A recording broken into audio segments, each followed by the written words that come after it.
Penguin Random House Audio presents The Winters by Lisa Gabriele. Read for you by Emily Rankin. For Selena, Izzy, Megan, and Marissa. Chapter 1. Last night, Rebekah tried to murder me again. It had been a while since I'd had that dream. Not since we left Asherley, a place I called home for one winter and the bitterest part of spring. The dream only ever recurring when Max was gone and I'd find myself alone with Dani. As always, the dream begins with Asherley in the distance, shining from afar in a bright clearing. There is no greenhouse, nor boathouse, just a stand of red canoes stabbed into the pebbly beach. In fact, the Asherley of my dream looks more like it might have back in its whaling days, when from the highest turret you could still spot tall ships dotting Gardiner's Bay.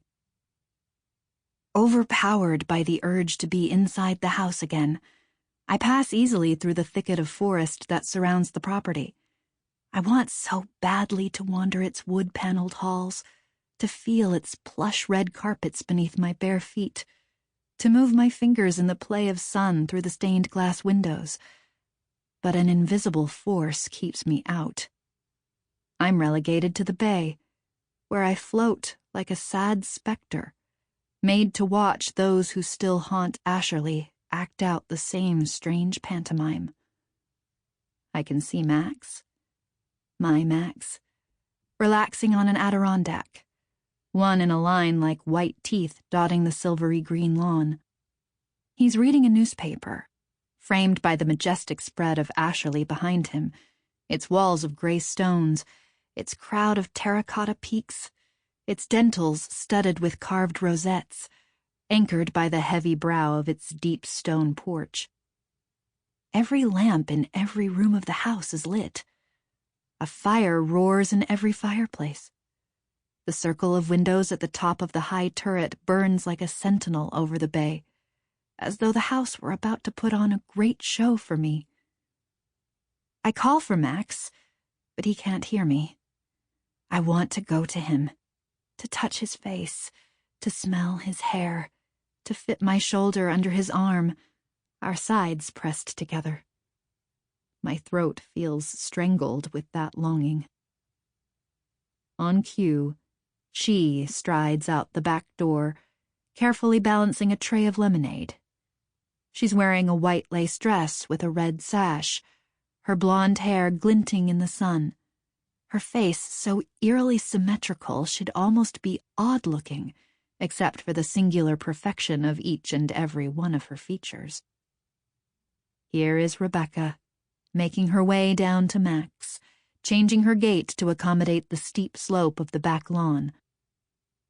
Now Dani bolts from the house behind her, laughing, her chubby legs charging straight for the water and for me.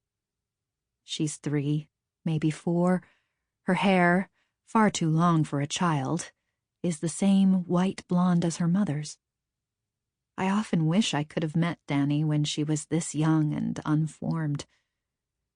Things might have been very different between us. My body instinctively thrusts forward to catch the girl, to prevent her from running too far into the bay and drowning. Rebekah yells, "Be careful, sweetheart," which Max repeats. She puts the tray down. From behind, she wraps her arms around Max's shoulders and warmly kisses his neck. He places a reassuring hand on her forearm. They both watch as Dani splashes in the shallow water, screaming and laughing, calling, "Look at me! I can swim!" Then, as she always does in the dream, Rebekah becomes the only one who spots me bobbing in the bay, too near her daughter for her liking. She straightens up and walks towards the water, stalking me like a lion not wanting to disturb its prey. Still in her dress, she wades into the water, moving past a frolicking, oblivious Dani, until we are finally face to face. Sample complete. Ready to continue?